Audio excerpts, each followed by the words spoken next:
But when I was in high school, I went to high school locally to Riverview, and average age in Sarasota was like 67 years old. Right now it's 49. So we're becoming like young as hell in Sarasota. Wow, that's interesting. Yeah. Well, that kind of, that stat plays into what we were talking about as far as more interesting than people perceive it to be. Yeah. Actually, something that a lot of people don't know is if you look at where the most venture capital is being invested in the state of Florida, you have Miami in number 1, Orlando number 2. Number 3 is Sarasota. I remember you telling me that, actually. Yeah. We're above Naples and Tallahassee and Jacksonville and Tampa and St. Pete. Like, we are. So it's Orlando 1, Tampa 2, Sarasota 3?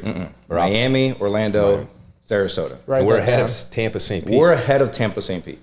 That's interesting. From a recruiting standpoint, Sarasota is still a little bit difficult to like recruit. It's just not expensive. It's expensive to live in. Yeah, that's a problem.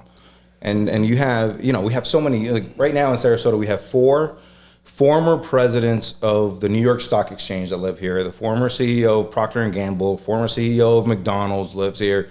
I mean, you have just the CEOs of the CEO of Avelo Airlines was just here. The airline that goes up north. They'll fly you from here to Raleigh for they actually will pay you. They'll pay you to get on the plane. It's pretty much like the cost of a Starbucks. Right. You can fly to Raleigh.